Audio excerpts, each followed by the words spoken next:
Hey, welcome everybody to Unscripted Real Estate Talk. This is Craig Lurch, eXp Luxury, serving all of Philly and all the suburbs. We are going to be coming in hot today, the day after St. Patty's Day. I hope you all survived, your Jamesons, your Guinnesses, but here we are. Live on WWDB AM, we have a fantastic, long-time podcaster and awesome mortgage person with Quain Oak. We have Pat Lopez. Welcome today with us, man. Oh, thank you for having me. Super excited. There you go. The fun part about it is you're used to being on this side when you're right. Now, let me tell you something. He's no amateur at this. He's got like 47,000 followers on YouTube. So you definitely want to check him out there. We're going to tell you how to get to him. But this is kind of fun because when you get, like I'm the host, but he's the guest, but he's really a host and I'm almost like the guest. So we're going to be bantering back and forth for the next 30 minutes. If you ever need to get in touch with me, 267-214-7728. Follow me out at Craig Lurch Selling 215, and we deal with all the suburban areas. We deal with all the 50 states, the United States, as I told you before. Biggest thing you can't recreate in real estate is trust. That's what you can't recreate is trust. So I'm here to help you when we do that. Topic today that we're going to be having is real estate, radio, going from real estate to radio. Building trust and building power in it, and social media. How is that really affecting agents in the market today? We're going to touch on a little bit of AI. We're going to talk about how you got into podcasting and why you do it, and we had a little bit of chance to talk about that. But let's talk about this first. You were raised in the Philadelphia area. You went to Roman Catholic High School, yep. There you go. And now you're out in the burbs. You're out in Bucks County, but you did all the city of Philadelphia stuff. And absolutely. You've got the office up in Bucks County, and you also have down in Philadelphia. Yep. Yeah. Two offices, absolutely. And you've been doing this for a long time. With Quain Oak over how many years? Over 15 years with Quain Oak and 30 years in business altogether. But with lending. So between you and me, we're Route 66. Yeah. So you're talking a long time, absolutely. You know what that does? One is it says if we've weathered this business that long, over 3 decades, we're doing something right. We know how to get from point A to point B, and we've taken all the noise out of the middle. And that's what's fun about it. So we got the 250th birthday of the United States coming up here in Philly. I mean, when I say Philly, I talk about Philly and the burbs. I'm talking Delco, Chester, Montgomery, Bucks, and all that stuff, and then the lower South Jersey. But this is exciting times. Absolutely. I'm going to tell you something. I remember as a kid, because I grew up in Fairmount, and what I always say, the difference between Fairmount and the Art Museum is $200,000. They renamed it and raised up all the prices. But if anybody knows where Art Museum Fairmount, it's right off the Parkway. And for the Bicentennial, we would go down there because they would have all sorts of events happening on the Parkway.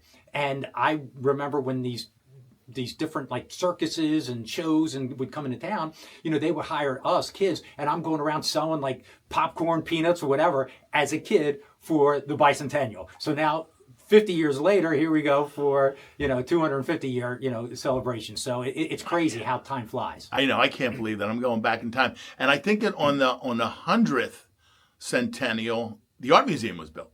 Okay. I wasn't around then. No, I wasn't either. But okay, here's the question. Everybody always says they always want to go to the Art Museum. How many steps? I have no clue. 72. 72. When was the last time you ran the steps of the Art Museum? That's been a while ago. I'll walk it with you. We did it in the show. We did it in our Selling 215 Made in Philly episode. We always start with that clip coming out. But that seems to be the mecca where it goes. The other question is what I love about Philly is the grit. I love the passion. We're our own people. We got our own blood in us. It's weird. But I mean, everybody says, what state are you from? I say from Philly. I'm not worrying about any Pennsylvania. Right. This is kind of where we're at. I mean, the city is located in a perfect area. You're 1 hour and 15 minutes away from the beach. You're an hour and a half from skiing. You have great neighborhoods. You have great restaurants. You have shows, theater. You have the arts, because you mentioned the Art Museum. Yeah. So it has so much going for it.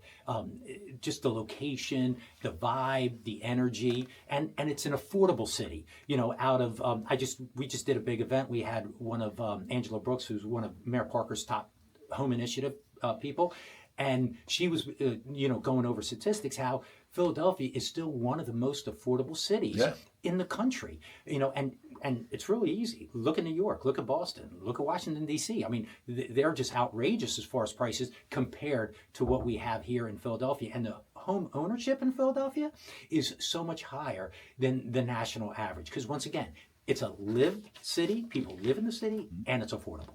I like to, when we talk about restaurants, we talk about stores, we talk about neighborhoods. That's what makes Philly up, the passion of those locations. You have South Philly, which there you have the Saloon, you have John's Water Ice, you got Angelo's Cheesesteaks, then you've got, out in Fairmount, up and down, Spring Garden Street and all that stuff. You have the art museum area. They call it the green area because you have the river, you have Boathouse Road, and you get down to Fishtown. And, because they were shad fishers back in then when it came about, back in the, early late 1800s, and that's how it got its name. But, all right, question I always got to ask. Where's your favorite cheesesteak? I hate that question when I travel around. I'd rather talk about what, marinara gravy or, Right. or whatever. When you eat one, I know as we've gotten older, we eat less of them. But Right. Yeah, exactly. Angelo's does have a good steak. Jim's is okay, but it's touristy. Yeah. There was a place really not too far from where we're at now. I believe it was Mama's or Mama's. Yeah. Somebody mentioned that the other day too. And man, that steak, that's like 3 cheesesteaks in one. I mean, they throw so much meat in there. It's incredible. Yeah. So, I mean, heck. There's so many places. I mean, get a good roll, get some good meat on there, throw some, some. And the good key is the roll. The key is the roll. The key is the roll. That is the key. That is the key. All right, so we all survived St. Patty's Day. We had a big week in the city. I don't know. I did some charity. I did a polar plunge. You ever do a polar plunge? No. I had to go do it. It was on my to-do list for my Jesse Itzler big, scribbly calendar, the things you've got to do in life that you're going to do on a check mark. But it was raising money for down in Cape May. Carney's Tavern did it. They had a couple hundred people jump in. It wasn't that bad. So I'm going to say, if you want to try it, get out of your box, go do it. To all the people, so my shout out is the people that are changing lives are the people at Carney's. They did a great job. They had a little... they had shops out front. They had the police there. They had a marathon before it. So they're out help changing the community. Get involved in those things and go celebrate. All right, then we're going to play Did You Know? What today is? Today? No. Other than Wednesday, the day after. But I always like to have fun. There was one a couple weeks ago. It was National Milk a Cow on a Plane Day. But today is National Awkward Moments Day. Okay. We've all been in them. Everybody's doing that. We've all had them then. And National Sloppy Joe Day. So when you get involved in all the Sloppy Joe things as a kid, it's one of those things saying, oh my God, what are we doing? We're dating ourselves. When was the last time you had a Sloppy Joe? Or did your kids? I know you got kids that are... It had to be at least 20 years ago. There you go. All right. And then this month, we're also talking about being a National Optimist Month. And along with March Madness. There's a lot of teams that are hoping to be optimistic enough to make it to the finals, but we know some of them are. We're going to cheer for our local kids and stuff like that first. But let's talk some real estate. What's going on in this market, man? What are you seeing between your podcasts? You've had Bruno and Stacy on from AI. You had Mike McCann on a couple weeks ago, and Maria Quattrono. You had all these things. In the mortgage business, you've decided to do podcasts because it's a great way of building trust and creating a nice communication and learning the market. What are you seeing in this market? Right. So 100%. I started out with the podcast, The Real Estate Show with Pat Lopez. Check it out on YouTube. But I started out just to communicate, to be in front of people, create, content for social media. But I got so much more out of it because now, like you said, interviewing some of the top people in the industry and asking them questions, you learn so much. And it could be from a 1031 exchange company, from an attorney talking about zoning, from a realtor, how to build a team, and so on and so forth. You learn so much from it. So that to me, I ended up getting more out of it than I thought I was. And then of course, yes, people see me out there, it's on social media with shorts and the podcast itself and views and all that kind of stuff. That's all fun. So I do get that part of it. But once again, the most I get from it is just the education and talking to people.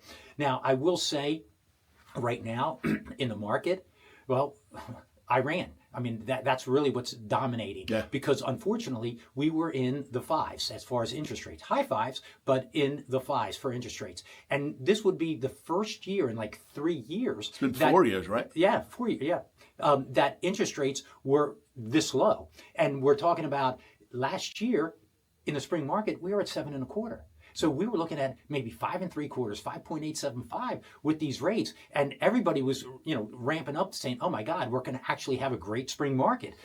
We didn't get below 6.5% last year until June. Yeah. Okay, because we were higher than that. So unfortunately, the interest rates did tweak up a little bit. Hey, we're still below the 6.5, depending on credit scores. And I do always have to say that caveat. Hey, it's Exactly. it's credit scores, down payment, is an owner-occupied multifamily investment. So there's variance to the interest rate. But hey, we're still 6.25 to 5.875, 6%. If somebody meets, All the levels, right. I'll say it, all the pretty buttons. Yeah, If you hit exactly. all the pretty buttons, you are under 6. Yeah. I mean, there was a point you were down to 5.5 almost. Right. You were all the pretty buttons, but I'm gonna call it. We're on a distraction right now. Hopefully, that's going to go away in the next couple of weeks. We're going to get some basis there, get some more flowing there, Right. and but again. That's their fight right now. We're doing real estate in Philly. Right. Well, in February, it was 1.7% increase in first-time homebuyers, Right. which is good. Mm-hmm. There's a lot of fantastic programs out there. I'm seeing still multiple bids in the suburbs on homes 100%. that are 500 to 800,000. I'm seeing it in some neighborhoods at that million mark, but I'm seeing those million to 3 millions that used to bid up to 5. They're now not pricing at $1.3 million. They're pricing at $1.1 million, $1.50, and then are getting bid up a little bit Right. in those ranges. So you're not seeing appraisals cut or anything like that, are you? Not too much. Every now and then we'll get A hiccup? yeah, exactly. But for the most part, no, we're not having appraisal issues. But I will say, if we look at 2019, because 2019 is what was considered a normal market before COVID, Yeah. we're still in Pennsylvania 45% lower in inventory than we were in 2019. So because of that, that's why a lot of people say, hey, market's going to crash. The market's going to crash. Not happening. Supply and demand. But there is places that the market is, lowering, Readjusting. or adjusting. Correct. If you look at Texas, you look at Florida, because they built inventory levels there are higher than they were in 2019. New Jersey is horrible. They're like 65% lower in inventory. Yeah. So when you have inventory that's limited, yes, you're going to have the multiple offers. And if you price it right, 100%, and especially in the suburbs, because what happened with COVID is a lot of people said, you know what, I want a little bit more space. I may not have to drive into work. I'm a hybrid. I only have to go into work maybe 2 days a week in office. 3 days I can work from office. Mm-hmm. So I want a little bit more room. I want my dog to be able to run around, and so on and so forth. And, they moved out to the suburbs. Now, if we go back 15 years ago, the city was on fire. Like, we mentioned a little bit earlier in our conversations before, Fishtown. People just wanted to be in the scene, the vibe. So, the suburbs were not as hot, and you had all the multiple offers, everything in Philadelphia. One thing we know, real estate's local, and we always have an ebb and flow, where, hey, the city's hot, then it's not hot, then the suburbs are hot, and so on and so forth. I call it a little right. wave. It goes out, it comes in, it goes out, Right. it comes in. I had Mike Fabrizio on. We were talking about the luxury condos downtown. And the funniest thing is how it first got started at Liberty. What was luxury? It was, they classified it as endless hot water. How they classified as a luxury classification. Now you have the Laurel, now you have Murano and all that. But there was a hiccup at the top and was holding the one bedrooms and the priceable ones to go because the top people were not moving. And then I also see that, we have all that pent up stuff, and it's kind of stuck what they call the silver tsunami. Right. You've got 70 million people in the baby boomers, and what's happening is they have enough wealth to stay where they're at. Mm-hmm. So they're not going to a retirement. They're not downsizing their houses. They're keeping their homes. They have the wealth. They have the investment, so they're not moving. So it's kind of like log jamming things. Right. You also have the first-time home buyer, 39, 40 years old. Right. And that's huge. And then you have 70% 2 years ago, I'm waiting for 25 to come out, which were dinks and sinks, double income, no kids, and single income, no kids that were buying. And that was there. What I'm finding a lot is, and this is how I'm talking to people that bought in COVID, their house has appreciated. They did pay things down.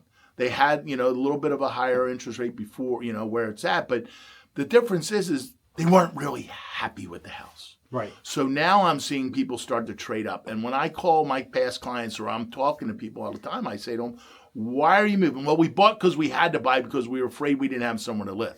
Well, they're not really happy. So I'm just using, what's your dream home? What's it feel like? What's it look like? And how do we get you there? It's about the payment and how much money. Because at some point, you're going to realize we're not mom and pop just paying the house off and staying for kingdom come. Right. There's a payment we're going to have while you're here, and this is where you're going. But I will say this.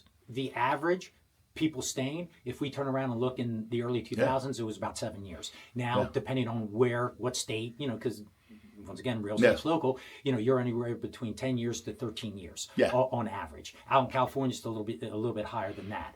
But what I am seeing is, because people were able to lock in that 3.5%, 4% interest rate, instead of them selling, they're saying, I'm going to keep the home and I'm still going to upgrade and go to my, potentially forever home or bigger home. So we are seeing that, where it's unusual. If they had a 5% interest rate, they would sell it.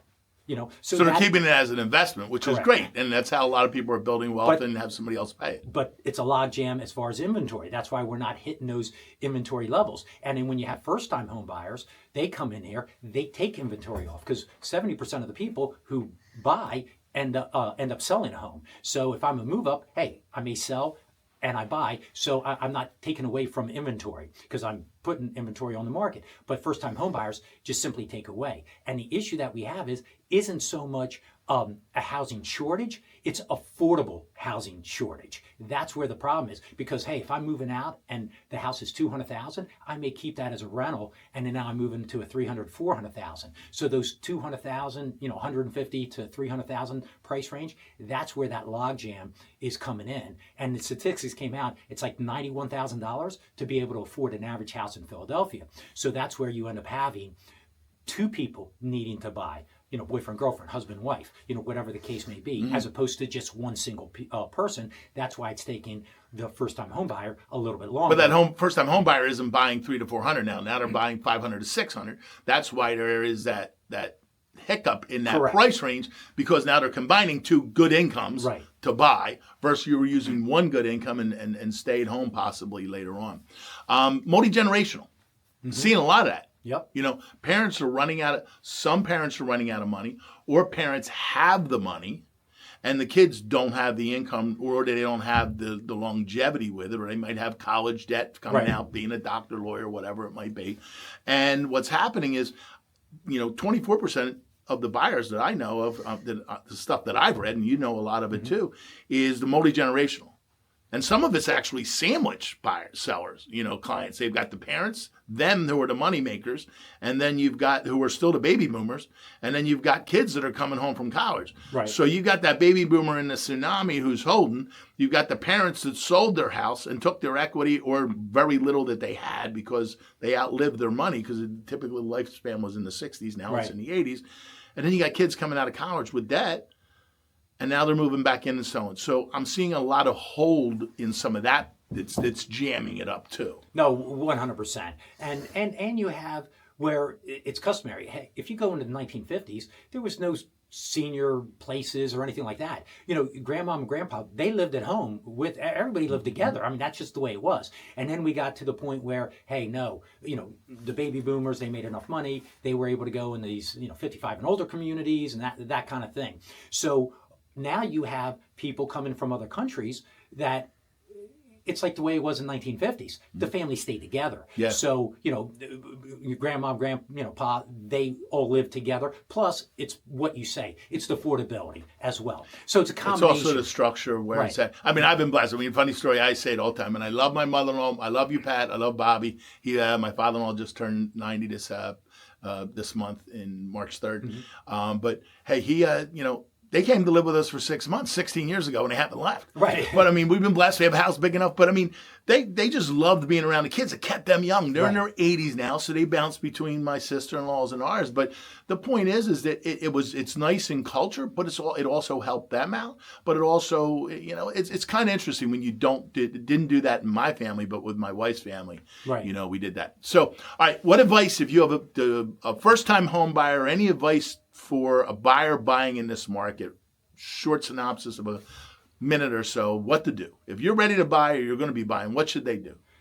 It depends on your situation. But typically is educate yourself. Talk to an agent, a real estate agent. Professional one, not that does 3.6 houses a year. Talk to a loan officer who knows. One stat that I have is I'm number one in the state of Pennsylvania for first-time home buying programs. So PHFA is a state bond program. I'm number one in the state. So how does somebody get to you? Give me a phone number. 267-800-2132. 267-800-2132. And also it's on YouTube. How can they follow you on YouTube? The Real Estate Show with Pat Lopez on YouTube. There you go. And Instagram. Make sure you follow them on Instagram. Yep. Quaint Out Mortgage and all that. Quaint Out Mortgage, right. All right. That's a big thing, especially if you want to look at these programs. That's huge because you know the in and outs. There's a lot of hiccups. I dislike, I don't hate anything. I dislike, people are saying, I dealt with the rock and all this. God, you want to deal with them, great, but you're not going to get the tools that we're offering in this state for things. Right, and there's a lot of programs. There's the Keys program that's coming out April 7th. First Front Door is coming out on the 15th. You have the Philly First. You have the KFIT, which is the PHFA program. Mm-hmm. You have all these first-time homebuyer programs to get into homes. So you can get anywhere between $10,000 up to $25,000. So typically... And the income is high on some of these, too. We're talking about $130,000 plus all the way up to $192,000. So whoa! So you could be making $130,000 to $192,000, still fit some of these criteria. Some of them, yes. And then there's certain parts of the city that it's fitting into. That's huge, especially. Well, the state programs, the state of Pennsylvania. Wow. There's some for the city, and the Keys and First Front Door, they're anywhere. They're New Jersey, Delaware, Pennsylvania. It doesn't matter. So the biggest thing is that every state has these programs. So if your one issue is, I don't have enough money saved, that should never be an issue for a first-time homebuyer because of these programs that are out there. So most people think, I have to put 20% down. No, I can do a conventional loan, 3% down, and get this grant money. Like I just spoke to a gentleman looking at a $450,000 house, getting $22,000 in closing cost assistance. So there's money out there. And that literally will cut in half how much money he needs. And then, as an agent, potentially days on market, you may be able to get a small seller concession, $5,000 or whatever. You may be able to get in the house with, $5,000, $10,000. So, out of your own pocket. Out of your own pocket. So that's not a thing. The biggest issue I see for people is debt to income ratio. That's the biggest issue. Yeah. Because if they're a one person, hey, you may not be able to afford that $450,000 house. If you're one person, that's where you need, two people to buy. So that's the bigger issue than money. And then generally people, hey, you pay your bills on time, your credit's pretty good. Because any lender, they're just going to be looking at your credit, money in the bank for down payment and closing costs, and your debt to income ratio, your income versus your debt. That's it. Those are the three, legs to the stool. That's what's looked at. And the money and credit, for the most part, generally isn't an issue. It's if there's going to be an issue, it's going to be the debt to income ratio. Hey, I want that $300,000 neighborhood, but I only qualify for $250,000. Yeah. Because the student loans are that's a big thing. Here, one of the things that I always say to a buyer: if you're thinking about buying, don't decide to buy at 2:00 in the morning when you're surfing Zillow. Right. Okay. First of all, stop. Set a plan. If you're thinking about buying in the next 18 months, if you're thinking about buying in the next 12 months, if you're thinking about buying in 2026, the end of the year 27, call me, 267-214-7728. Reach out to me. I can get you to Pat. He's the number one in all of the Pennsylvania for those the loans and the grants for those special programs. Those are key. It's free money. Yes, you need to live in a house. Yes, there's some criteria. Figure out what they are. Get out of judgment, live in curiosity of how to be a homeowner, and pay your own equity, pay your own debt, pay it, because you get tax write-offs. You're paying in your own principal versus somebody else. And it's also the biggest pride of getting out of bed and going to work saying, this is yours, yours, yours. All right. Tell me something we don't know about the market right now. I mean, you do a lot of podcasts. You've had a lot of conversations with people. As we're closing this out, what are some of the things you're hearing from some of the top producers in the city in the next 60 seconds?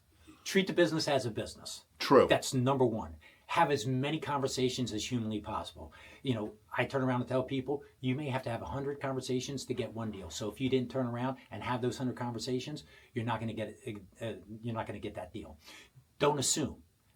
Educate yourself. You need to be a professional. So treat it like a business, but also be a professional. Understand what's going on. The Fed's meeting, today, and so understand that implication. Understand what's going on with oil. Understand the cost of waiting. Because right now, if I turn around and say, hey, I'm waiting for interest rates to go back down to 4%, okay, are you waiting for the Spanish flu or another COVID to happen? Yeah. or the GFC, the Great Financial Crisis? Yeah. Like, those kind of things happen, once a century or every 10, 15 years. So what is the probability of that happening versus, hey, real estate goes up. And in this area, real estate's been going up 3%, 3% per year. Out in the suburbs, maybe a little bit more than that. And if you look from 2020 to now, we're like 40%, 45% appreciation. So if you're sitting on the sidelines waiting, the fact that $300,000 house in 2 years, 3 years, maybe 330, 340, well, hey, if you can get an interest rate in the low sixes, high fives, you can always refinance. And you're getting write-offs. So right. Here's the deal. Get out of judgment. Get into curiosity. Mm-hmm. We're here to help you. My funnels are to change lives, make money, and have fun. I'm here to help change your life. Whether you're a real estate agent and need some help, give me a call. I'd love to share ideas with you. If you'd like to come on the show, let me know. If I can help connect you to Pat, who's the best of all the grants and all the stuff in the city, I'll be there to help you also. I'm here to help buyers, sellers understand what they've got to do. The biggest and hardest thing in real estate is building the trust. Pat, you've been awesome on the show today. You've proven your trust there. You put your name out there, which is on the podcast. People ask me why I do this, because I want to share the wealth of knowledge in my head. I want to connect people. I want to educate. So, hey, Craig Lurch, eXp Realty Luxury, Pat Lopez from Quaint Oak Mortgage, and The Real Estate Show. Go follow it on YouTube. Follow us on Craig Lurch Selling 215. Remember, go out, change your life. You never know whose life you're going to change. It might be yours. Go do something great today. Have a great day. God bless.